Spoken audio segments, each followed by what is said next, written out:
Okay, so last class में we actually got a break off because of the power thing. Okay, तो यहाँ पे देखो we were talking about application of Bohr theory. ये अपन देख रहे थे लास्ट क्लास में एंड ये थोड़ा सा मेरे ख्याल से फर्स्ट पॉइंट अपन ने डिस्कस किया था और उसके बाद we got cut off.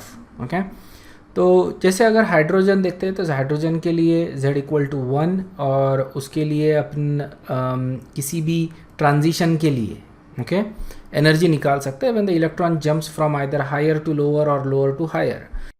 सो यहाँ पे अपन बात कर रहे हैं कि when the electron jumps from higher to lower energy state, ठीक है ना, उस समय क्या होता है. तो ऑब्वियसली जब एनर्जी रिलीज हो रही है इस केस में, बराबर है ना, हायर टू लोअर अगर जंप कर रहा है इलेक्ट्रॉन तो एनर्जी लिबरेट होगा. एनर्जी लिबरेट होता है इन the form of light. Okay, ये बेसिकली एक फोटोन लिबरेट होगा. Okay, a single photon will be liberated जब एक एनर्जी लेवल वो कम आता है. जैसे ये these are the energy levels. Okay, और जब इलेक्ट्रॉन जंप कर रहा है आइदर दिस वे और दिस वे और this way, okay, any way, whenever it jumps to a lower energy state, एक फोटोन लिबरेट होगा बेसिकली, मतलब that is the energy form. और ये जो एनर्जी फॉर्म है उसका एक पर्टिकुलर कोई फ्रीक्वेंसी रहेगा. That's why we see that as a light. Okay, so we see a light when the electron jumps from higher to lower energy state. तो मान लो कि जो फर्स्ट एनर्जी स्टेट है which is this n is equal to 1. Okay, उसकी energy अपन इस तरह से लिख सकते हैं यूजिंग बोर इक्वेशन, और n इज इक्वल टू 2 इसकी एनर्जी अपन इस तरह से लिख सकते हैं.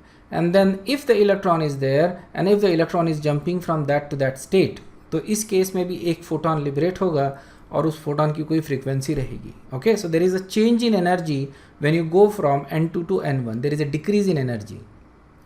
Okay Jayesh, remind me at the end of the class. Okay, so I can mark you present. So there is going to be a change in energy, और ये चेंज इन एनर्जी हमको in the form of light दिखती है. Basically दिखती है मतलब अगर visible region में है तो दिखेगा, अगर नहीं है तो नहीं दिखेगा. But it is in the form of electromagnetic radiation. It is basically a photon that is getting liberated in this particular case. तो we derive this equation. Okay, दोनों एनर्जी स्टेट का डिफरेंस लेता हूँ. This is the initial energy state because n2 पे था, अब ये नीचे आ रहा है n1 में, तो n2 is the initial and n1 is the final state. So n2 minus n1 कर रहे हैं अपन यहाँ पे, द डिफरेंस इन एनर्जी. और यहाँ पे we write the Bohr equations, और वहाँ से अपन ने ये डिराइव किया था delta E is equal to R H 1/n1 square minus 1/n2 square. ठीक है ना. सो ये इक्वेशन अपन सीधा सीधा उसको सब्सट्रैक्ट कर रहे हैं जो लिखा था अपन ने, which is E is equal to R H, ये माइनस रहेगा R H E sorry n1. Okay, तो ये n1 हो जाएगा E1. तो इसको अपन सब्सट्रैक्ट कर रहे हैं दो इक्वेशंस को. So we get that. Okay, 1/n1 square minus 1/n2 square. ठीक है, और ये अगर इक्वेशन ओके अपन ये ऑलरेडी देखा है अपन ने. If you remember that this was actually derived from Balmer's equation. If you remember the Balmer equation, okay, 1/λ is equal to 109,677 okay into 1/n1 square minus 1/n2 square. ये अपन ने देखा था, इसको अपन न्यू बार बोलते हैं, वेव नंबर. तो ये इक्वेशन था, इससे अपन ने मतलब it is in the form of lambda, और अगर मैं इसको कन्वर्ट करता हूँ फ्रीक्वेंसी के फॉर्म में तो I get this equation. Okay, so ये जो इक्वेशन था ये अपने को एम्फेरिकली मालूम था. एम्फेरिकली मालूम था इसका मतलब ये था कि इसका बेसिस नहीं मालूम था हमको. ठीक है ना. बाल्मर ने इक्वेशन सीधा सीधा लाइन के जो वेवलेंथ्स थे वो किस तरह से फिट होते हैं इस इक्वेशन में, उसके हिसाब से इक्वेशन डिराइव किया. तो इसको बोलते हैं empirical derivation. Okay, we don't know exactly the reason behind it but the equation works.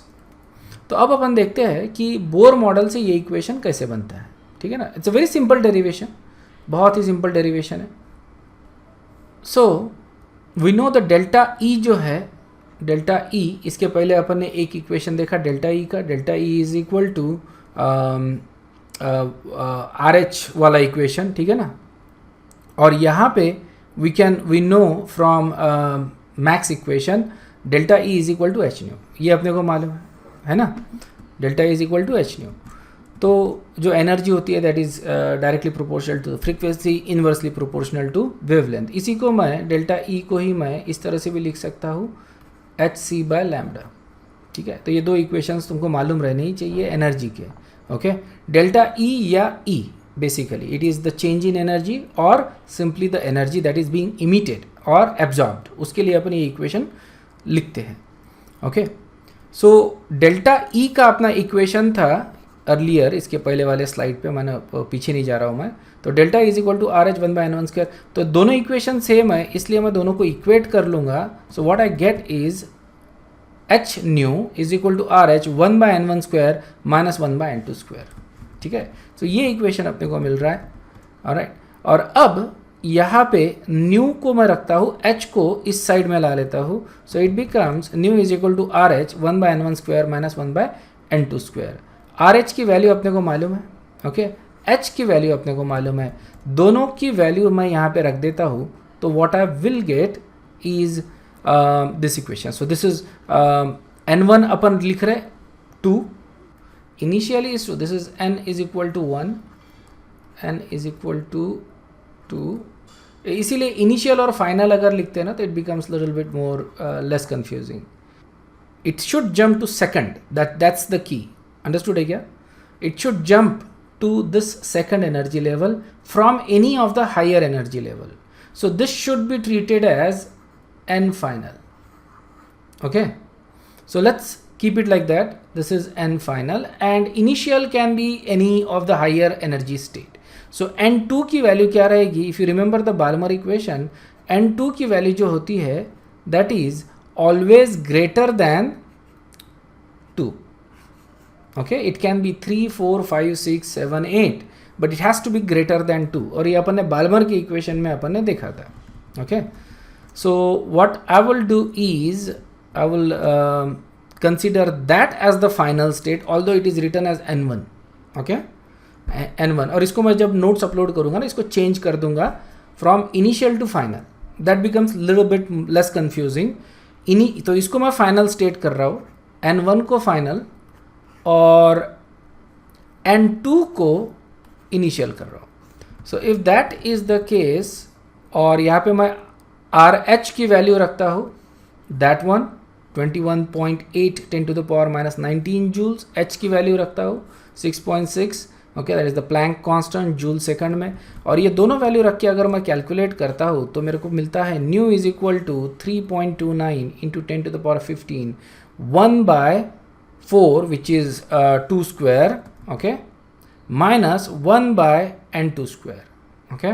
So this is the exact equation जो अपन ने देखा था बाल्मर से डिराइव किया था, this is the same equation. If you need Balmer equation वो भी तुम कर सकते हो, सिर्फ क्या करना पड़ेगा, फ्रीक्वेंसी की जगह लैम्बडा रखना पड़ेगा, इजंट इट, तो तुमको वेवलेंथ मिलेगा। इस केस में जो वेवलेंथ मिलेगा that is going to be in metres, okay. So nu is equal to जो भी मिलेगा that is going to be in metres basically. तो यू नो दैट लैम्बडा या फिर इसको अपने को मालूम है frequency is equal to C by lambda, बराबर है ना। तो ये मैं सी बाय लैम्बडा यहाँ पे रख दूंगा, सी को इस साइड में लेके आऊँगा। सो दिस विल बिकम, और कभी कभी तुमको वेवलेंथ निकालने को बोलते हैं तो this is going to be C by lambda is equal to 3.29 into 10 to the power 15 1/4 minus 1/n2 square, okay. और c को यहाँ पे लेके आ जाऊँगा तो this becomes 1 divided by c जो है speed of the light, okay, 3 into 10 to the power 8 metre per second. और अगर मैं कैलकुलेट करूँगा तो मेरे को जो वैल्यू आएगा that is going to be 1.09677 into 10 to the power 7, okay, 1/4 minus 1/n2 square, okay. So that is going to be 1/लैम्बडा, अंडरस्टूड है। So this is the Balmer equation जो अपन ने डिराइव किया था। तो देखो बाल्मर इक्वेशन जो उसने काफ़ी साल पहले डिराइव किया था एम्पेरिकली। अब उसको अपन डिराइव कर रहे हैं using Bohr equation, isn't it? So bore equation से बाल्मर इक्वेशन का एक्सप्लेनेशन अपने को मिलता है। इसका मतलब ये हो गया कि बोर इक्वेशन से जो एटॉमिक स्पेक्ट्रा था, जो पहले लोगों को साइंटिस्ट लोगों को समझ में नहीं आ रहा था, उस एटॉमिक स्पेक्ट्रा के बारे में इंफॉर्मेशन मिली, वो समझ में आने लगा। So bore equations actually explains the atomic spectra of atom. Understood है? ये एटॉमिक स्पेक्ट्रा का ही इक्वेशन है ना, एटॉमिक स्पेक्ट्रा का ही इक्वेशन है। तो अगर अपने को इसकी वेवलेंस कौन सी आती है, ये बाल्मर इक्वेशन से मालूम थी, लेकिन बोर इक्वेशन से हमको ये एक्सप्लेनेशन मिल रहा है कि एटॉमिक स्पेक्ट्रा क्यों आता है, मतलब बाल्मर इक्वेशन क्यों आता है। तो this was a big leap in quantum chemistry. ये क्वांटम केमिस्ट्री में एक बहुत बड़ी लीप थी। दिस एक्चुअली प्रूव्स कि Bohr was right about quantization. Energy जो है वो कंटिन्यूअस स्ट्रीम में नहीं आती है, it actually comes in the form of packet. Okay, ये आइंस्टाइन ने इसके पहले प्रूव किया था, if you remember that, photo electric effect में, कि photon is basically A packet. Okay, तो उसकी जो एनर्जी होती है छोटे छोटे पैकेट्स में आती है। इन द सेम वे जो बोर है उसने ये प्रूव किया कि इलेक्ट्रॉन्स जो है दे आर ऑल्सो, उनकी एनर्जी जो है, इलेक्ट्रॉन्स की energy that is also in packet. That means every matter around us has energy in the form of packet. Okay, तो हम अगर एब्जॉर्ब करते हैं या एमिट करते हैं anything, any energy, then this is emission, और जो एब्जॉर्प्शन है that is in the form of small packets. It's not a continuous stream. Just imagine करो कि जब सनलाइट तुम ले रहे हो, ओके, तो you are not getting a continuous stream of wavelengths or frequencies. What you are getting is small packets of energies which also behave as a wave. Okay, so ये जो है आके अपन थोड़ा सा इसको इलेबोरेट करेंगे। फोटॉन्स, इफ़ यू रिमेंबर, हम पहले मानते थे कि जो लाइट है that is a wave. Einstein ने ये प्रूव किया था कि photons are basically these are packets, isn't it? ये आइंस्टाइन ने प्रूव किया था, जिसके लिए उसको नोबेल प्राइज़ मिला था। ऑलराइट, अब हम ये अप्लाई कर रहे हैं, सेम थियरी अप्लाई कर रहे हैं टू इलेक्ट्रॉन्स। ओके, तो अपन थोड़ा इसको आगे इलेबोरेट करेंगे इसको। So what that means is light is basically a wave as well as particle. It is a matter. Okay, और अब हम यहाँ पे एनर्जी को छोटे छोटे पार्टिकल्स में उसको अपन डिवाइड कर रहे हैं। ओके, और जो लाइट का जो एनर्जी फॉर्म होता है that is called as photon.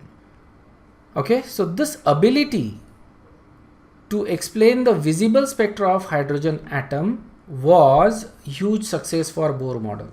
Okay, ये बहुत बड़ा achievement था बोर मॉडल का, and that's the reason why Bohr basically got a Nobel Prize, okay, for this particular research. अब तुम देखो कितने नोबेल लॉरिएट्स के बारे में तुमको जानने को मिल रहा है इस चैप्टर में, and that is one of the reason why I like this chapter, क्योंकि बड़े बड़े नाम आते हैं उनके, उन्होंने जो अपना कंट्रीब्यूशन दिया है टुवर्ड्स द साइंस, उसके बारे में अपने को मालूम गिरता है।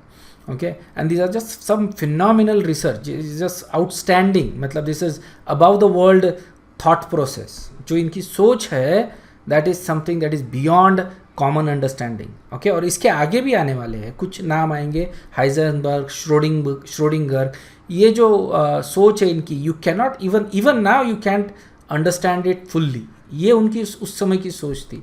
Even those people actually we are surprised by their own thought processes. De Broglie है, ओके, तो वो भी अपन देखेंगे। So this scientist just phenomenal understanding. So it was the first application of the new quantum theory. Okay, ये quantum theory का first application था जिससे अपने को एटॉमिक स्पेक्ट्रा का एक्सप्लेनेशन मिल रहा था। Okay, and not just that, there are many other highlights of this theory जो अपन डिस्कस करेंगे। लेकिन ध्यान में रखना, Bohr model was able to explain only single electron species like helium ion, lithium ion, beryllium ion, beryllium 3+ ion, something like that. Okay, it couldn't explain for multi-electron species. Okay, but it was applicable to hydrogen, helium ion, lithium 2+ ion and beryllium 3+ ion. Understood है ना, इन्हीं ions के लिए applicable था, single electron spaces के लिए. Now you would ask why, right, बाकी spaces के लिए क्यों नहीं, हीलियम के लिए क्यों नहीं एप्लीकेबल है, हीलियम में क्या प्रॉब्लम है, या लिथियम में क्या प्रॉब्लम है. हीलियम में 2 इलेक्ट्रॉन्स है, लिथियम में 3 इलेक्ट्रॉन्स है. जब मल्टीपल इलेक्ट्रॉन्स आते हैं तो electrons they don't behave properly. जब सिंगल होता है ना electron, it's easier to track the electron, it's easier to keep track of this electron when there is a single electron in an atom. When you introduce a second electron, they start to misbehave. और ये इसके experiments में तुमको आज बताऊंगा. जो electrons है उनका जो मिसबिहेवियर है वो किस तरह से कॉम्प्लिकेशंस क्रिएट करता है, ये मैं तुमको आगे बताने वाला हूँ. So hold on to that thought. But that's the thing, just even single electron misbehaves. Okay, just imagine you have multiple electrons, is going to be a huge complex equation which is very difficult to actually make up. Okay, so just by using or substituting different values of z, you can derive the equations for different ions, which is basically has to be single electron ions, but you can do that simply by changing the value of z. Okay, atomic number change karo, you can derive the equations for any of these ions.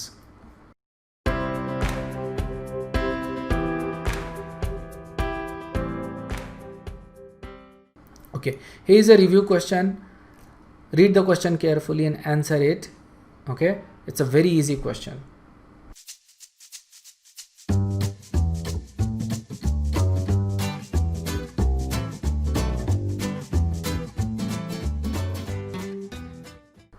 जो बोर मॉडल है, it can explain the spectra of beryllium 3+, helium plus ion along with lithium 2+ and hydrogen. ठीक है, तो ये 4 ions के लिए बोर स्पेक्ट्रा अप्लीकेबल है. If you can make any other single electron species तो उसके लिए भी एप्लीकेबल होगा, लेकिन ऐसा नहीं है. Basically there is no other single electron species. यही 4 सिंगल इलेक्ट्रॉन स्पेसिस है, तो इन्हीं 4 के लिए बोर मॉडल एप्लीकेबल है. And it works very well. तुम सोचोगे सिर्फ 4 के लिए तो एप्लीकेबल है, why does it matter? Well, it works very well.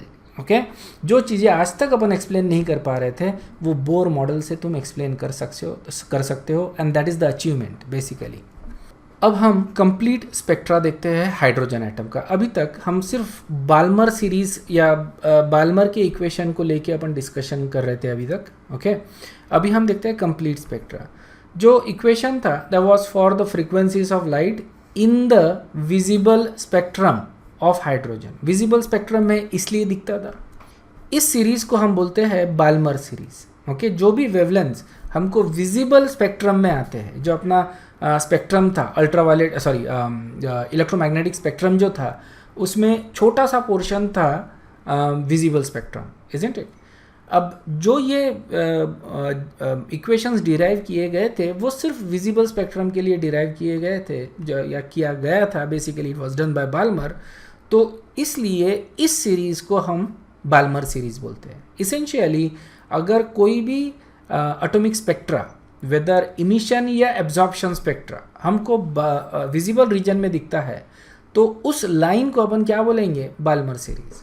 समझ में आया ना, बाल्मर सीरीज़. सो यहाँ पे फ्रीक्वेंसीज जो है they will always drop second energy state. Okay, it will drop from higher energy state to second energy state. So it will die from state higher than second to second energy state. Okay, so जैसे काफ़ी सारे levels है energy state के, 1 2 3 4 5 and up to infinity, isn't it. अगर electron higher state में है और वो अगर सेकंड स्टेट में ड्रॉप करता है, n=2 पे ड्रॉप होता है, तो जो लाइन इमिट होगा, ओके, जो लाइट इमिट होगा उस केस में, उसकी जो फ्रीक्वेंसी रहेगी वो कौन से रीजन में दिखेंगी? इसके इलेक्ट्रोमैग्नेटिक स्पेक्ट्रम के कौन से रीजन में दिखेगी वो light? That is going to be fall on visible region. Understood है क्या? So that is Balmer series. Understood है? This is very is this clear? इसको मैं डायग्रामेटिकली भी एक्सप्लेन करूंगा in just little bit. Okay, but theoretically जो electron है that can drop from any state higher than n to the state n. ठीक है ना, मतलब इलेक्ट्रॉन फर्स्ट पे भी आ सकता है, सेकंड थर्ड फोर्थ से, या फिर फोर्थ फिफ्थ से थर्ड पे भी आ सकता है, या फिर फोर्थ पे आ सकता है उसके ऊपर वाले स्टेट से, इजंट इट। तो किसी भी लेवल पे इलेक्ट्रॉन ड्रॉप हो सकता है at any given point, okay. And remember that we are talking about just single electron, लेकिन सिंगल इलेक्ट्रॉन है इसका मतलब ये नहीं सिंगल एटम है, okay. There are millions of atoms, in fact billions of atoms present in that particular chamber, और उसको अपन heat कर रहे हैं, तो सारे के सारे इलेक्ट्रॉन्स एक्साइट होंगे। क्या सारे के सारे एक ही लेवल पे जाएंगे? नहीं ना। Just think about it, there are millions of and billions of electrons, atoms in fact, और सब में एक एक इलेक्ट्रॉन है। जब अपन सबको एनर्जी दे रहे हैं तो कोई एनर्जी कम एब्जॉर्ब करेगा, कोई एनर्जी ज़्यादा एब्जॉर्ब करेगा। तो जिसने कम एब्जॉर्ब किया है उसका इलेक्ट्रॉन थोड़ा कम जंप करेगा टू द हायर स्टेट, और जिसने ज़्यादा एब्जॉर्ब किया है वो उसका इलेक्ट्रॉन बहुत ज़्यादा हाई स्टेट पे जाएगा। ये भी हो सकता है कि किसी किसी का इलेक्ट्रॉन कंप्लीटली ऑफ हो जाए, that is also possible, okay. So किसी भी लेवल पे इलेक्ट्रॉन जा सकते हैं, and there are billions of atoms. तो जितने भी लेवल्स पॉसिबल है सारे लेवल्स ऑक्यूपाई किए जा सकते हैं, और अब इलेक्ट्रॉन्स उन लेवल से नीचे वाले लेवल पे ड्रॉप होगा। अंडरस्टूड? समझ में आना? तो जब ये ड्रॉप होता है N2 पे तो हमको क्या मिलता है? Balmer series. सेकंड लेवल पे ड्रॉप हुआ तो हमको बाल्मर सीरीज, मतलब वो लाइट हमको विजिबल रीजन में दिखेगा, ओके। लेकिन ये भी हो सकता है कि it can fall to first level, it can fall to third level और फोर्थ लेवल और एनी अदर लेवल। तो अगर अदर देन सेकंड पे फॉल होता है तो ये जो लाइट रहेगा that is not going to fall in visible region, बराबर है। तो ये यूवी और IR रीजन में फॉल होगा, तो ये रीजन अपने को नहीं दिखेगा। इसको देखने के लिए अपने को यूवी लैम्प और इंफ्रारेड लैम्प में इनको देखना पड़ेगा, ओके। अगर मान लो फ्रीक्वेंसी जो है, अगर मान लो electron jump to the first state, so various different levels, और this is n is equal to 1, first level पे इलेक्ट्रॉन जंप कर रहा है, okay, from any level, it can jump from any level, ठीक है ना, ऐसा भी जंप कर सकता है। अगर ये फर्स्ट पे जंप करता है, फर्स्ट इस पे, तो जो अपने को फ्रीक्वेंसी मिलेगा that is going to be high frequency. Do you remember why? Because first और सेकंड में बहुत ज़्यादा गैप है, isn't it? First and second में ज़्यादा गैप है, सेकंड और थर्ड में थोड़ा कम है, थर्ड और फोर्थ में और थोड़ा कम है। तो जैसे जैसे अपन ऊपर जाते हैं वैसे वैसे ये गैप जो है वो डिक्रीज होता है, okay. Let me just show that to you. You see this diagram, अपने लास्ट क्लास में देखा था। If the electron jump from any state to this state, तो यहाँ पे देखो ये वाला जो गैप है that is a big gap. तो यहाँ पे बहुत ज़्यादा फ्रीक्वेंसी का लाइट इमिट होगा। जब ज़्यादा फ्रीक्वेंसी का लाइट इमिट होगा तो ये लेफ्ट हैंड में शिफ्ट होगा इन इलेक्ट्रोमैग्नेटिक स्पेक्ट्रम, बराबर है। अब विजिबल के लेफ्ट हैंड में कौन सा रीजन आता है बताओ? Ultraviolet, isn't it? तो ये जब फ्रीक्वेंसी आएगा तो ये कहाँ पे दिखा? Doesn't matter from where, it can drop from second to first, okay, और it can drop from third to first, okay. तो ये जब लाइट इमिट होगा तो ये अपने को यूवी रीजन में दिखेगा, अल्ट्रावायलेट रीजन में दिखेगा, ठीक है ना। तो ये इसको अपन अनदर सीरीज बोलते हैं, इसको अपन लेमन सीरीज बोलते हैं, ठीक है ना। This is a Lyman series. उसके बाद बाल्मर सीरीज अपने को कब मिलेगा? बाल्मर सीरीज कब मिलेगा? जब ये इलेक्ट्रॉन सेकंड पे ड्रॉप होगा from any higher level, okay, from any higher level it will drop to second level. तो अपने को क्या मिलेगा? Balmer series. ये विजिबल रीजन में आता है, ओके। और ये जो होती है this is called as Lyman series. उसी तरह से if it drops to third level, okay, let's say from here like this, third level पे अगर ड्रॉप हो रहा है from any higher level, so will get another series. अगर fourth level पे ड्रॉप होता है फ्रॉम एनी लेवल तो विल गेट अनदर सीरीज। समझ में आया क्या? नाउ इलेक्ट्रॉन सिंगल इलेक्ट्रॉन है, ठीक है ना। We just have a single electron. Now pay attention very closely, this can be confusing. तुम्हारे जो डाउट्स है वो यहाँ पे क्लियर हो जाएंगे अभी। There is a single electron, okay. Just imagine the situation that is in that particular chamber, जहाँ पे अपन उसको गैस को एक्साइट कर रहा है, हाइड्रोजन गैस को. तो इलेक्ट्रॉन जंप कर रहा है from ground state to higher state, बराबर है. When we start, all the electrons are in their ground state. सबसे लोअर एनर्जी स्टेट में रहेंगे इलेक्ट्रॉन्स. जब मैंने उसको एनर्जी दिया तो ये जो इलेक्ट्रॉन था ये जंप किया to, it can jump to any other higher state, ठीक है ना. Let's say if it jumps to second energy state, तो यहाँ पे इलेक्ट्रॉन जो लाइट इमिट होगा, ओके, अभी सेकंड एनर्जी स्टेट पे वो इमिट हुआ, इजंट इट, एक्साइट हुआ, तो ये वहाँ पे तो नहीं रहेगा ना. It will always come down to its ground state, lower energy state में आना चाहिए उसने. तो जब लोअर एनर्जी स्टेट पे आएगा तो जो लाइट इमिट होगा उसका जो फ्रीक्वेंसी रहेगा, उसका जो एनर्जी रहेगा, that is going to be h nu. ये एनर्जी वो इमिट कर रहा है. This is basically nothing but a photon, okay. और ये फोटोन की एक फ्रीक्वेंसी है, और ये फ्रीक्वेंसी कौन से रेंज में आ रही है? अल्ट्रा वायलेट में. This is going to be in ultra violet region, okay. Now imagine that you have that photon and that jumps to some higher energy state, some n10 पे जा रहा है, okay. You give it enough energy, इसको बहुत ज़्यादा energy दे दिया तो ये 10th शेल में जा रहा है, 10th ऑर्बिट में जा रहा है. अब ये नीचे आना चाहता है, obviously it will come down, क्योंकि इसने बहुत ज़्यादा एनर्जी गेन किया है. अब ये एनर्जी लूज करेगा और धीरे धीरे धीरे धीरे it will come down to its energy state, lower energy state, ठीक है ना. There are multiple ways it can come down, और एक ही इलेक्ट्रॉन अलग अलग लाइट इमिट कर सकता है. सो लेट्स से ये यहाँ पे आता है, ठीक है ना, N4. तो ये हो जाएगा, ये है लेमन, बाल्मर, ये होता है पैशन, ब्रैकेट, फंड, ओके. तो ये जो सीरीज आएगा यहाँ पे जो आ रहा है, so when the electron jumps to, मैं लिख के देता हूँ, टू N1, जब N1 पे जंप कर रहा है, so what we get is a Lyman series, okay. When the electron jumps to N2, what we get is a Balmer series. When the electron jumps to N3, we get Paschen. When the electron jumps to N4, what we get is a bracket series. And when the electron jumps to N5, what we get is a fund series. When the electron jumps to N6, what we get is a Humphrey series. समझ में आ रहा क्या? Is this clear? अलग अलग series मिलती है depending upon electron कौन से लेवल पे जंप कर रहा है.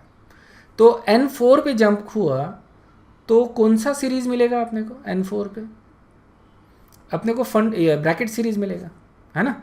मैं यहाँ पे इसको ब्रैकेट बोल देता हूँ. ये जो वेवलेंथ रहेगा वो कौन से रीजन में आ गया? Can anybody take a guess? Remember, ये वाला जो जब N1 पे आता है तो कहाँ पे आता है ये? N1 it comes down to ultra violet, okay. ये जो आता है ये कहाँ पे आ रहा है? ये आ रहा है विजिबल में. तो ब्रैकेट कहाँ पे आएगा? इंफ्रारेड. Excellent, very good. ये सारे के सारे जो है, ओके, ये सारे के सारे इंफ्रारेड में आते हैं, ओके. तो ये विजिबल के लेफ्ट हैंड में आ रहा है, और ये सारे के सारे विजिबल के राइट हैंड साइड में आ रहे हैं. ये सारे के सारे इंफ्रारेड में आ रहे हैं, ओके. तो ये ब्रैकेट हो गया. मतलब ये एक अपने को एक लाइन दिखेगा एटॉमिक स्पेक्ट्रा में. Understood? Remember the line spectra from atomic spectra. जिन्होंने रिवीजन किया है उनको मालूम है, जिन्होंने नहीं किया वो सोच रहे हैं सर लाइन क्या कर रहे हैं करके. There is a line on the visible spectra, एक लाइन मिलेगा, दैट इंडिकेट्स वन फोटोन.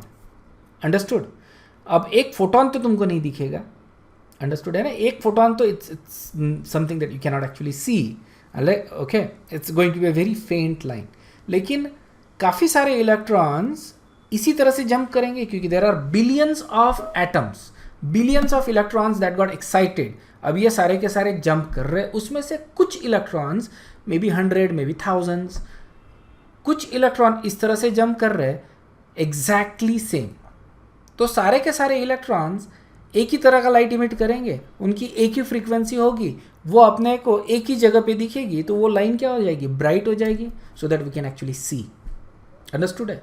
अगर लाइट बहुत फेंट है, इसका मतलब क्या हुआ कि बहुत कम इलेक्ट्रॉन उस जगह पे जंप कर रहे हैं, और अगर बहुत ज़्यादा है, बहुत ज़्यादा अगर इलेक्ट्रॉन्स जंप कर रहे हैं तो वो जो लाइन मिलेगी अपने को that is going to be dark. Understood है क्या ये? Alright.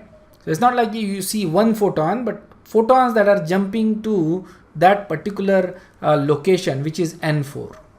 okay, now the same photon अब जो n4 पे आया, क्या ये यहीं पे रुकेगा या नीचे आएगा? बताओ. ऑब्वियसली ना नीचे आएगा.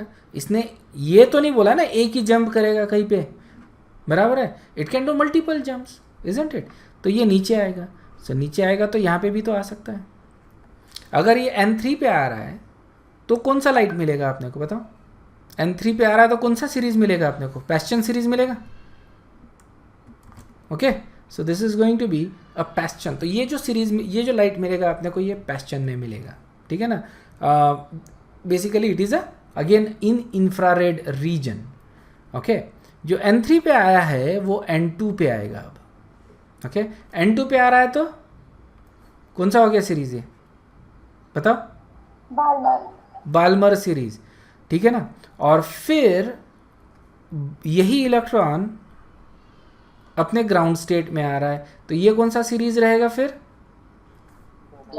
Lyman series. इसमें से कौन सा लाइट विजिबल रहेगा आपने को?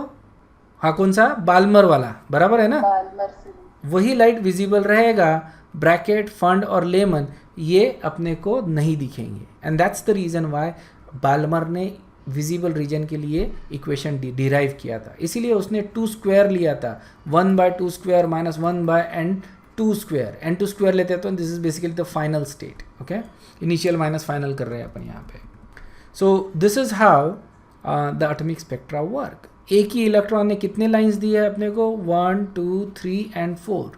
अगर इलेक्ट्रॉन और हायर एनर्जी स्टेट में है तो ये भी हो सकता है. This is one way electron can come down. ठीक है ना. अब मान लो यहाँ पे देखो इसने 2 एनर्जी स्टेट जंप किए, isn't it? It went from there to many energy state jump किए. And this is a pattern. It can actually happen कि electron can come down in steps. Okay, तो इससे मैं अपने को मान लो इलेक्ट्रॉन इस स्टेट में, it can come down here और फिर यहाँ से ये इलेक्ट्रॉन डायरेक्ट जंप कर सकता है. That is also possible. तो यहाँ पे एक एनर्जी, एक अलग वेवलेंथ इमिट होगा, एक अलग फ्रीक्वेंसी इमिट होगा. लेकिन ये कौन से लेवल पे जंप कर रहा है? फर्स्ट पे. तो ये जो लाइन है वो कौन से स्पेक्ट्रा में दिखेगा अपने को? कौन से सीरीज में दिखेगा? ये वाली लाइन, ये लेमन में दिखेगा, इजंट इट? यस. और ये वाली जो लाइन है ये n4 पे आ रहा है तो ये ब्रैकेट में दिखेगा. तो अपने को इस केस में 2 लाइंस मिल रही है, एक लेमन में मिल रही है, एक ब्रैकेट में मिल रही है. The same electron can actually go in this particular manner. ऐसा आएगा and then it can go like this. So this is Brackett. तो ये सेकंड पे आ रहा है. सेकंड पे आ रहा है मतलब कौन सा हो गया ये ब्रैकेट है, बाल्मर. ओके, और ये जो रहेगा this is going to be Lyman. 2 letter use करने पड़ेंगे, अदरवाइज बी सेम आ रहा है ना यहाँ पे. Okay, so this is Brackett, Balmer और लेमन. ये अपने को 3 लाइन पे. Ultimately it will always come down to its ground state. Ultimately it will always come down to its ground state. But ये कैसा आता है? That is all the probability, basically all the possible combinations of the jumps. जैसे for example आप अगर stairs से नीचे उतर रहे हो, है ना, जस्ट इमेजिन करो कि you are coming down from a stair. Building में अपने जो स्टेयर्स है उसमें से इस तरह से नीचे तुम आ रहे हो. This is ground. ऑलराइट, काफ़ी सारे स्टेयर्स है, मैं ज़्यादा ड्रॉ नहीं कर सकता. And you are standing somewhere here. Alright, now if you come down to the stairs तो तुम सिंगल स्टेप्स में आ सकते हो, और you can come down alternate step plus single step, किसी भी कॉम्बिनेशन में आ सकते हो, इजंट इट? और you can jump directly, isn't it? Broke your bones, but you know it's one of the combination. So all possible combinations अपने को मिलते हैं. कुछ जो जंप्स होते हैं these are more frequent. Okay, जैसे for example in case of stairs more frequent जो रहेगा that is you can skip 1 step, है ना, 2 स्टेप्स, लेकिन 3 या 4 स्टेप्स एकदम से तुम स्किप नहीं कर सकते. Okay, so there are certain combinations that are more frequent. For example jumping to second state is very common. Okay, jumping to second step first is very common, and then the electron actually jumps down to first step. So second step में which is in the visible, which fortunately actually falls into the visible region, यहाँ पे अपने को काफ़ी सारे lines दिखेंगे। Okay, जो ऊपर वाले जो स्पेक्ट्राज है यहाँ पे कम लाइंस रहेंगे, समझ में आया ना, ऊपर बहुत कम लाइन रहेंगे, सेकंड में कम लाइन मतलब सेकंड में ज़्यादा लाइंस रहेंगे, क्योंकि electron generally falls down first to the second and then it goes to the first level. Understood है? सो जितने ज़्यादा जंप्स उतने ज़्यादा फोटॉन्स इमिट होंगे, उतना ज़्यादा ब्राइट लाइट तुमको दिखेगा एटॉमिक स्पेक्ट्रा में।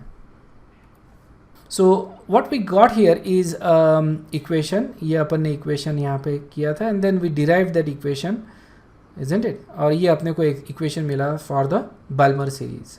Okay, so for the frequency in the Balmer series. So ये सक्सेस था, ये भी अपन ने देखा है। So let's move on.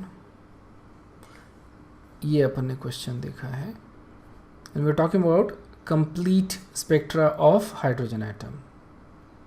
okay, so we did that, actually we discussed this. So these are the series. okay, Lyman series देखो, ये अल्ट्रावायलेट में आता है, यूवी रीजन में, then there is this Balmer which is in visible region, और बाकी सारे पूरे के पूरे इंफ्रारेड में आते हैं। So this is the Paschen series, Brackett series, then Pfund series and Humphrey series. Okay, so ये सीरीज है सारे। यहाँ पे n is equal to 1, n is equal to 2, n is equal to 3, n is equal to 4, n is equal to 5, n is equal to 6. ठीक है, you don't need to know about Humphrey series basically, you know, it's nothing difficult also, so that's fine. समझ में आया? तो इस तरह से अपने को अलग अलग सीरीज मिलते हैं। So this is basically in ultraviolet, visible and infrared, visible and ultraviolet. Okay, so these are the jumps you can see. Electron अगर फर्स्ट लेवल पे आता है from any higher energy state, what we get is a Lyman series. Okay, अगर second level पे आता है, second energy state पे आता है, तो what we get is a Balmer series. अगर थर्ड पे आता है तो we get a Paschen series, fourth पे आता है तो ब्रैकेट सीरीज, और फिफ्थ पे आता है तो फंड सीरीज, और सिक्स्थ पे आता है तो we get Humphreys series. Okay, अगर मान लो इलेक्ट्रॉन फर्स्ट इसमें है, ओके, फर्स्ट स्टेट में है, and it jumps to some infinite level. okay, so इस केस में जो इलेक्ट्रॉन की जो एनर्जी होती है दैट इज़ बेसिकली ज़ीरो, इसको अपन बोलते हैं, मतलब ये करने के लिए जो एनर्जी लगेगी उसको बोलेंगे अपन ionization energy. Okay, this is the ionization energy basically for hydrogen atom when the electron its ground state में अगर है, तो इतनी एनर्जी अगर अपन प्रोवाइड करते हैं 1310 किलो जूल पर मोल, तो इलेक्ट्रॉन क्या हो जाएगा, फ्री हो जाएगा, इलेक्ट्रॉन पूरा निकल जाएगा and what will get is H++ electron. ठीक है ना, तो इस तरह से ये बन जाएगा। सो जब इलेक्ट्रॉन जंप डाउन कर रहा है from higher energy state to any of the lower energy state, it can take any of this possible pathway. Okay, single electron के multiple destination on the way, अलग अलग डेस्टिनेशन अलग अलग level पे jump करते हुए वो फर्स्ट लेवल तक आ सकता है। क्लियर है? ये समझ में आ गया क्या? Okay, is this clear? Please let me know. So इससे क्या होगा कि तुमको काफ़ी सारे लाइंस दिखेंगे, एटॉमिक स्पेक्ट्रा में काफ़ी सारे लाइंस दिखेंगे because of that. Okay, so but that explanation can be done, explanation of this atomic spectra is done on the basis of Bohr's theory. Okay, I was saying Balmer, it's Bohr's theory. Okay, this is another view of the same thing. Okay, electron जब jump करता है to the first level, this is the nucleus. Okay, किसी भी higher orbit से, higher level से lower level पे जब jump करता है तो एनर्जी इमिट हो रही है। अगर फर्स्ट पे जंप कर रहा है तो लेमन सीरीज, सेकंड पे जंप कर रहा है तो Balmer, Paschen, so on and so forth. Understood है ना? Okay, should be clear now. ये सो आप लोग को क्लियरली समझ में आ जाना चाहिए अभी कि जो एटॉमिक स्पेक्ट्रा है उसके पीछे का लॉजिक क्या है, क्यों अपने को एटॉमिक स्पेक्ट्रा मिलता है, और अपन बोर थियोरी से किस तरह से एटॉमिक स्पेक्ट्रा एक्सप्लेन करते हैं। Ayush, do you have a question? Alright, if you look here, okay, Lyman के लिए हम ये इक्वेशन बना सकते हैं। देखो, it is jumping to first, n1 अपन ले रहे हैं, मतलब this is actually final state, n1 is the final, remember. Alright, so it is jumping to first state and it is jumping from any of the higher state, second से लेके infinity तक। Okay, सो इन state से ये first पे jump कर रहा है, तो यहाँ पे जो न्यू बार है, okay this is nu bar is equal to 1 by lambda R infinity, मतलब ये राइटबर्ग वाला कांस्टेंट है which is 1.09 10 to the power 7, okay that is the one 1 by n1 square minus 1 by n2 square, okay, and so if you do that you get this equation, yeah, 1 by lambda is equal to r infinity 1 by 1 square minus 1 by n2 square, and n2 अपन ले रहे हैं, n2 is more than 1, okay, and that is in the ultraviolet region. Then यहाँ Balmer में n1 जो है मतलब final state is 2 and it is jumping from any of the higher state, और this is the equation. So simple अपन क्या कर रहे हैं यहाँ पे कि n1 जो है वो अपन चेंज कर रहे हैं in every single equation, okay, और n2 जो रहेगा that is going to be higher than n1, that's all, okay. So we get various different spectras, okay, in different regions, ultraviolet, visible, and this is IR, okay. So इस तरह से ये equation अपन use करते हैं most of the time. जब इसके ऊपर problems आते हैं these are very easy, okay. जब एनर्जी इमिट हो रही है basically it is jumping from higher to lower. जब एनर्जी एब्जॉर्ब हो रही है it is going from lower to higher, okay. This should be sensible क्योंकि नीचे की एनर्जी कम होती है, ऊपर की एनर्जी ज़्यादा होती है, ओके. सो जो क्वेश्चंस आते हैं इसके ऊपर these are fairly easy questions, सिर्फ तुमको कैलकुलेट करना पड़ता है. For example you have to do 1 by 4 square minus 1 by let's say this is 5 square, okay, 5 square. तो आर इन्फिनिटी की वैल्यू रखो यहाँ पे विच इज़ 1.09.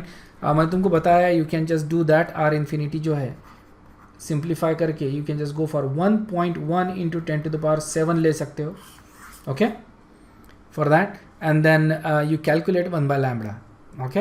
इनफैक्ट ये तुमको लैम्बडा कैलकुलेट करना पड़ेगा इस केस में. सो थोड़ा सा कैलकुलेशन करना पड़ता है. अदर दैन दैट ये जो प्रॉब्लम्स आते हैं इसके ऊपर these are very easy.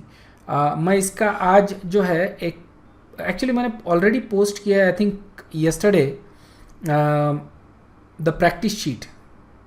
Yes, have you paid attention to that? Practice sheet मैंने पोस्ट की है तो उसमें तुमको प्रॉब्लम्स मिल जाएंगे.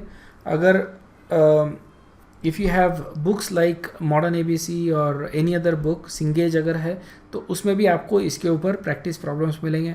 बहुत ज़्यादा प्रॉब्लम्स करने की ज़रूरत नहीं है. यू जस्ट डू इनफ 4 या 5 problems enough to get comfortable with this particular concept, okay. So ध्यान में रखना आर इन्फिनिटी जो होता है ये इसको अपन ये लेते हैं 1.1 into 10 to the power 7 per meter. जो RH होता है, okay, that is actually राइटबर्ग energy जो अपन ने इसके पहले वाले इक्वेशंस में देखा था. एनर्जी वाला जो इक्वेशन था ना दैट वन RH, ठीक है ना, that is -13.6. That is basically the first energy state of hydrogen, okay. First energy जो होती है हाइड्रोजन की, energy of the electron in the first orbit, so that is RH, okay. इसको अपन Rydberg energy बोलते हैं. That is the ground state energy of hydrogen atom. So just make sure कि you understood what these things are, okay. R infinity जब लेना है अपने को this is for 1 by lambda, okay. ये अपन जब ले रहे हैं that is 1 by lambda. RH जब ले रहे हैं अपन इलेक्ट्रॉन वोल्ट में नहीं लेंगे, अपन किलो जूल में लेते हैं, ओके. किलो जूल में लेते हैं. सो किलो जूल में आता है 1312 किलो जूल पर मोल, okay. That is the राइटबर्ग energy. ये तुमको हाइड्रोजन वाली जो एनर्जीज थी बोर के इक्वेशन से जो अपन ने कैलकुलेट की थी वहाँ पे अपने को सारी वैल्यूज मिल जाती है, ऑलराइट. तो जब ये अपन यूज़ करते हैं तो what we get is a frequency, okay. This is what give us frequency. So practice करोगे ना तो ये जो डिफरेंस है RH और आर इन्फिनिटी का ये समझ में आता है. काफ़ी बुक्स में दोनों को RH बोला गया है and that is very confusing. ध्यान में रखना, okay. If you look at some books तो उसमें दोनों को RH बोला गया है, दोनों को राइटबर्ग कांस्टेंट बोलते हैं and that makes it very confusing कि कौन सी वैल्यू यूज़ करना है. वैल्यू तुम डिपेंड करोगे कि तुम्हारा इक्वेशन क्या है. If it is 1 by lambda then use this. If it is frequency then use this, okay, in kilojoule of course. ठीक है, इवन जूल में यूज़ कर सकते हो, kilo joule, joule, whatever, but not in electron volt. Okay, so यहाँ पे एक example देखते हैं अपन। An electron is moving the second Bohr orbit in hydrogen atom, compute its energy in electron volt. Second Bohr orbit में hydrogen atom दे दिया, मतलब z इज इक्वल टू 1 हो गया। सेकंड बोर ऑर्बिट है तो n इज इक्वल टू 2 हो गया, और इसकी एनर्जी अपने को निकालना है। वेरी इजी क्वेश्चन, सीधा सीधा बोर इक्वेशन यूज़ करना है एनर्जी वाला, and you are done. Okay, so we know the energy equation, En जो होता है दैट इज, देखो this is the energy of electron in joule. Okay, ये जूल में एनर्जी है। Okay, so -21.8 10 to the power -19 Z²/n² joules per atom. Okay, और Z कितना होता है, Z इज इक्वल टू 1, सो 1² ये, and this is equal to 4। Okay, n² is basically 4। So since electron volt में पूछा है, we can directly actually use electron volt. This is actually in joule, इसको मैं अगर इलेक्ट्रॉन वोल्ट में लिखता हूँ, so this is going to be -13.6 okay into Z²/n², इस तरह से भी लिख सकता हूँ, मैंने थोड़ा अलग तरह से लिखा है यहाँ पे। So that is what we get. Z और n की वैल्यू करो, मतलब 13.6 को 4 से डिवाइड करना है, जो आंसर आता है that is -3.4 electron volt. Okay, so that is -3.4 electron volt. ये है इलेक्ट्रॉन की energy when the electron is in second shell.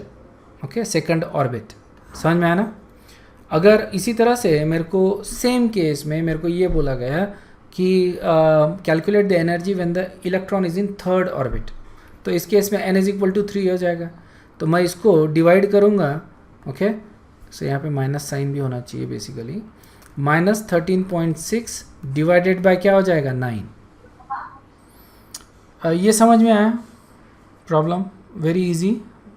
Okay okay, second question देखो, compute the velocity of an electron in a particular orbit of hydrogen atom if its energy is 5.45 into 10 to the power -19 joule. हमको energy दी है electron की, okay, और हमको velocity पूछा है उस इलेक्ट्रॉन का उस ऑर्बिट में, but we are not given the orbit. Okay, तो ऑर्बिट हमको नहीं दिया है, but we know the velocity equation. हमको एनर्जी से z वैल्यू, सॉरी एनर्जी से n की वैल्यू निकालनी है, और अगर n की वैल्यू मिल जाती है तो मैं इसकी वेलोसिटी निकाल सकता हूँ। Okay, so are given the energy of the electron and we need to find the velocity of the electron, और वेलोसिटी निकालने के लिए I need n, isn't it. ये इक्वेशन है वेलोसिटी का। वेलोसिटी देखो इलेक्ट्रॉन की होती है 2.16 10 to the power 6 metre per second when it is the first orbit. Okay, first orbit में होता है तो इसकी वेलोसिटी 2.16 10 to the power 6 होता है। z/n करते हैं अपन, तो it becomes velocity of any, you can calculate velocity of any element in any of the nth orbit। Okay, तो ये अपन ने देखा था, z इंक्रीज होता है, मतलब एटॉमिक नंबर इंक्रीज होता है, जैसे जैसे नंबर ऑफ प्रोटॉन्स इंक्रीज होते हैं वेलोसिटी इंक्रीज होती है। डायरेक्ट रिलेशनशिप है z के साथ, और जैसे जैसे इलेक्ट्रॉन न्यूक्लियस से दूर जाता है वेलोसिटी उसकी कम होती है, स्पीड उसकी कम होती है। ठीक है ना।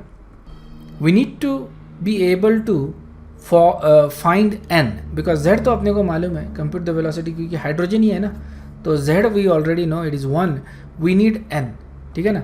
उसके लिए मेरे को एनर्जी का इक्वेशन दिया है, एनर्जी दे दी है मेरे को जूल्स में।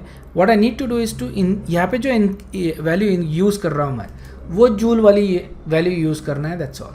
ओके, अगर ये मेरे को किलो जूल में दिया होता पर मोल, तो मेरे को यहाँ पे किलो जूल वैल्यू यूज़ करनी पड़ती, which is 1312।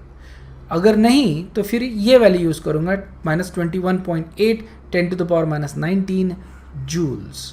Okay, this is the energy of electron when the electron in the first orbit of hydrogen.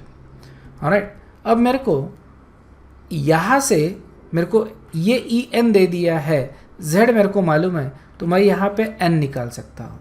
Okay, but remember if you are smart enough to know how to do calculations, तुमको पता चलेगा कि यहाँ पे I don't actually need to find n, मेरे को Z/n का ratio मालूम रहना चाहिए, इजंट इट। अगर वो मालूम है तो मैं वेलोसिटी बड़े आसानी से निकाल सकता हूँ, सिर्फ Z/n को मल्टीप्लाई करना है इस नंबर से, इजंट इट। तो Z/n का रेशो मैं यहाँ से ज़्यादा आसानी से निकाल सकता हूँ as compare to n itself. Okay, तो this is a trick you need to do. Basically you don't need to find the value of n। तुमको करना क्या है, z बाय n की वैल्यू निकालना है. देखो exam is all about skill, तो स्किल डेवलप करना पड़ता है to solve the questions in the least amount of time. Okay, so यहाँ पे एनर्जी दे दी है अपने को इतनी है, ऑलराइट, और इक्वेशन अपन सेटअप कर रहे हैं, सिर्फ z बाय n निकालते हैं. z बाय n निकलता है 1/2 using this simple equation, and then उसको अपन वेलोसिटी वाले इक्वेशन में सब्सटीट्यूट करते हैं. We get velocity is equal to 1.08 10 to the power 6 meter per second. That is the velocity of the electron in nth orbit. यहाँ पे we don't know what the n is directly, लेकिन from that equation we know n is equal to 2. Clear है ना? ये second orbit की velocity है electron की.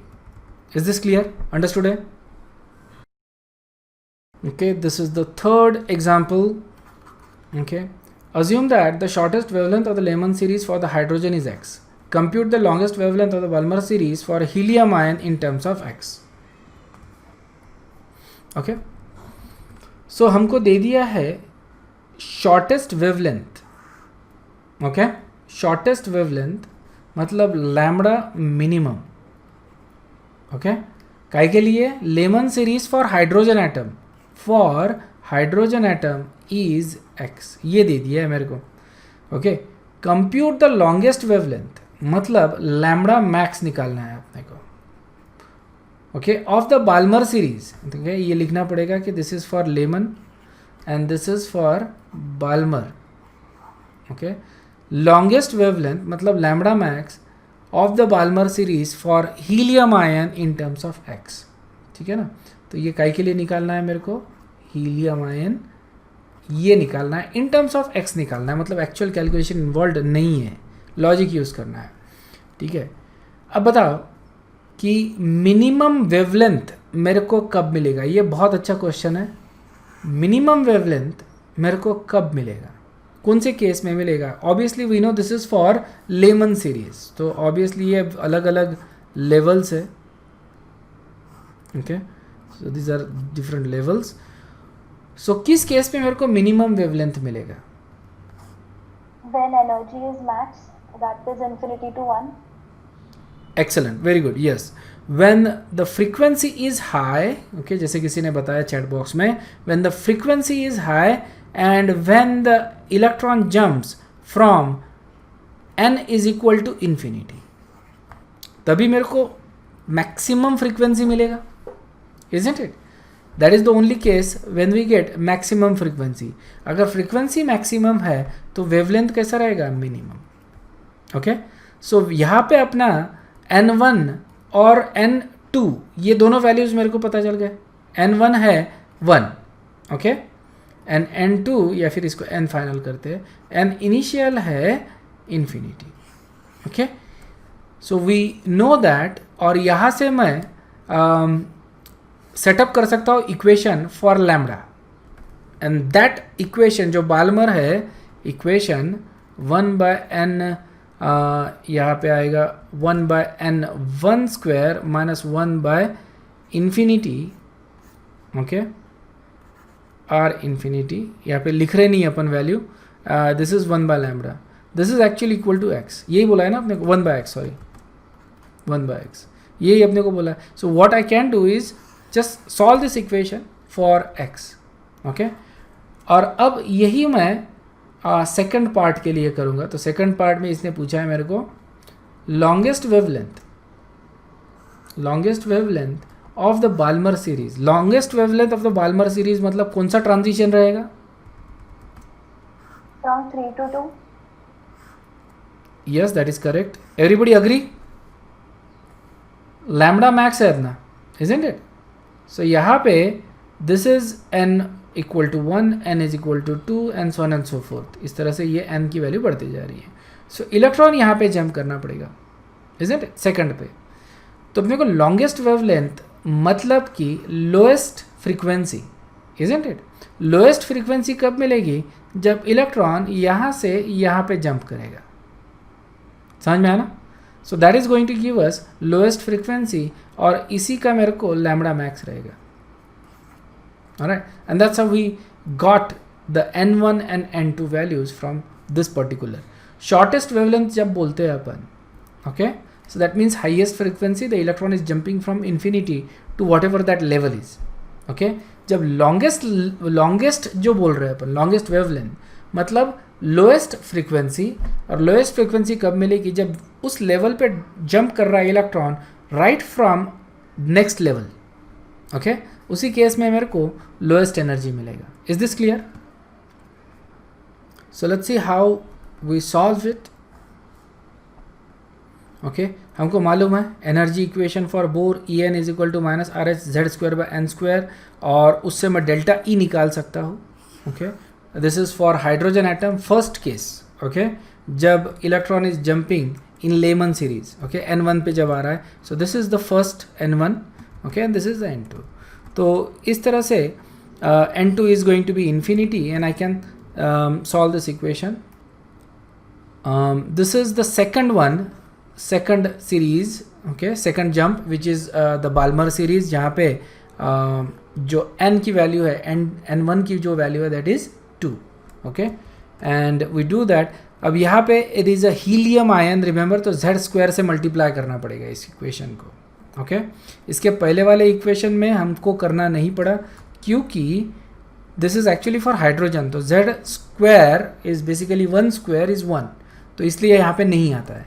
But if it is a any other element other than hydrogen, तो अपने को z स्क्वायर से मल्टीप्लाई करना पड़ता है इसको, okay, and you get that equation.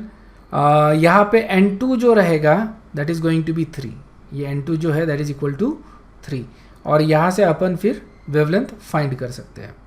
सो एक बार अपना प्लान क्लियर हो गया कि how we want to solve it, okay, then the rest of it basically becomes calculation, that is the easy part. Planning is the key here. तो step 2 जो होता है किसी भी प्रॉब्लम में, सेकंड स्टेप, पहला स्टेप तो होता है गिवन इंफॉर्मेशन को राइट करो, क्या पूछा है उसको अच्छे से समझ लो, okay. So step 1 is basically understanding the question. Step 2 is planning how to find what is unknown, किस तरह से उसको अपन कर सकते, and that is the key step, okay. काफ़ी बार तुमको अगर अच्छे से सोचोगे तो you don't need to do much calculations. And step 3 is actually execution of that plan, मतलब कि किस तरह से उसको कैलकुलेट करना है, that's all, okay. So hydrogen के लिए वी गेट दैट, यस और no? If you look at the hydrogen, okay, क्योंकि basically it's delta E1 is equal to RH 1/1 square minus 1/इन्फिनिटी, ये तो 0 हो गया और ये 1 हो गया, मतलब बचा क्या है, delta E equal to R1, ठीक है ना। This is for hydrogen, the first part था for Lyman series, okay. Now delta E is the change in energy when it is jumping from higher to lower.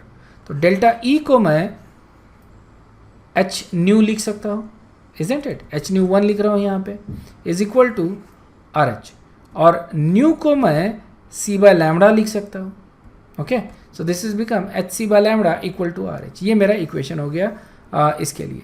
And then because I need to calculate lambda, मैं इसको lambda के लिए setup करता हूँ, okay. सिर्फ rearrange कर रहा हूँ टर्म्स को रीअरेंज कर दिया तो it becomes lambda 1 is equal to hc by RH, understood है। और हमको मालूम है लैम्डा मेरे को कितना दिया है, x, ओके।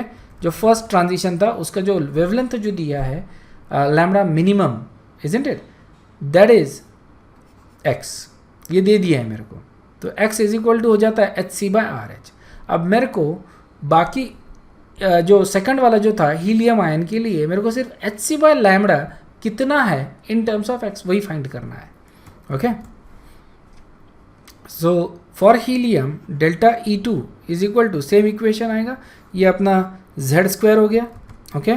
और इसको अगर मैं सॉल्व करता हूँ this becomes 5/9, okay, times 4 actually, okay, this whole term becomes 5/9 and RH। और इसको फिर से मैं डेल्टा E को h न्यू के फॉर्म में लिखता हूँ, न्यू को hc बाय लैम्डा के फॉर्म में लिखता हूँ, ठीक है ना। सो hc बाय लैम्डा, और इसको फिर लैम्डा के लिए सॉल्व करूँगा मैं, लैम्डा के लिए सॉल्व करूँगा मैं। So lambda is equal to 9/5 hc by RH, RH अपने को मालूम है that is x, so that is my answer, lambda is equal to 9/5 x। So in terms of x जो वेवलेंथ है, सेकंड वेवलेंथ फॉर हीलियम कब हो रहा है, जब it is jumping from third to second, उस केस में it is 9/5x। Understood है? ओके, ये रिव्यू क्वेश्चन है। क्वेश्चन ठीक से पढ़ो, थोड़ा सा लंबा चौड़ा क्वेश्चन है, इसको ठीक से पढ़ो और इसको आंसर करो।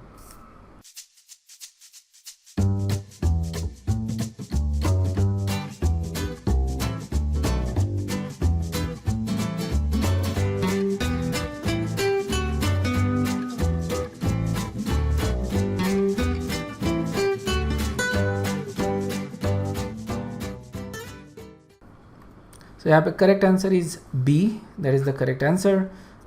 Electron is jumping from high energy state to ground state, और सेकंड केस में it is jumping to, so ground state is basically n is equal to 1। जब फर्स्ट स्टेट पे जब जंप करता है then you get the highest frequency और lowest wavelength, isn't it? तो ये तुम्हारा आंसर था। अब ढूंढो तुम्हारे चॉइसेस में कौन सा सेटिस्फाई होता है, and the only thing that actually satisfy is B. The wavelength of the second will be higher than the wavelength of the first one. Understood? So that is the answer. So that is how you need to be able to solve. So remember, when you read the question, एक थोड़ा answer अपने दिमाग में ready रखो.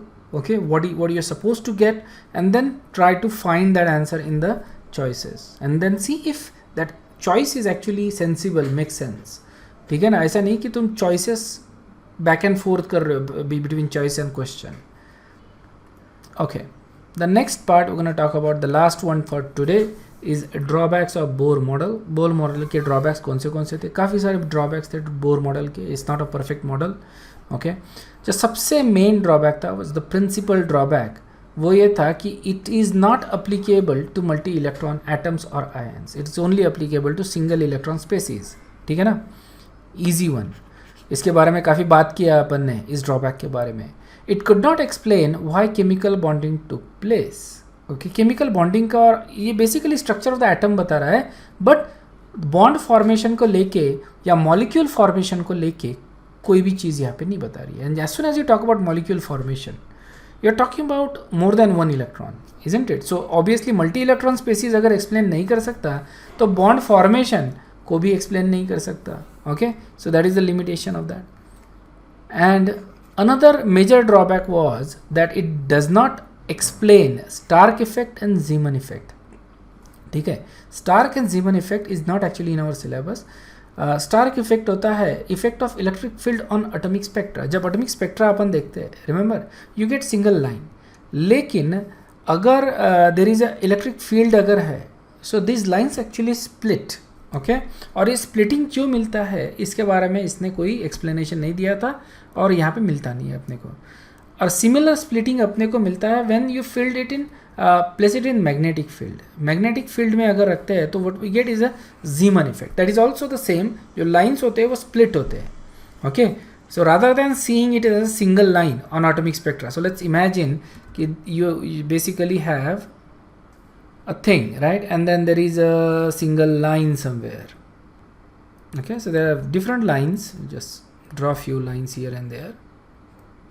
Okay, और अगर मैं इसको आइदर इन मैग्नेटिक और इलेक्ट्रिक फील्ड से पास करवाता हूँ इस लाइट को, so what is going to happen, इसको मैं अगर जूम इन करके देखता हूँ तो you will see two lines.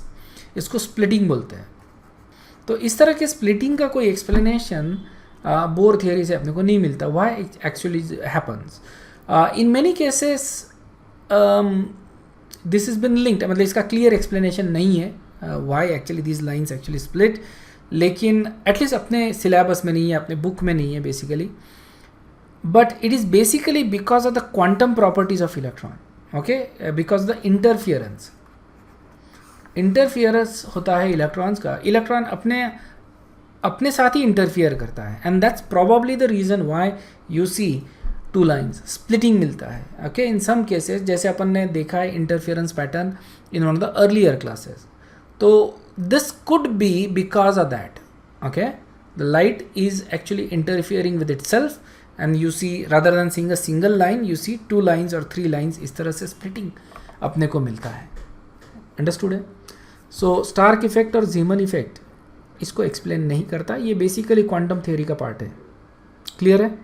Understood? Everything clear? Okay guys, यहाँ पे रुकते हैं, हम लोग कंटिन्यू करेंगे नेक्स्ट क्लास में। Thank you very much, bye bye.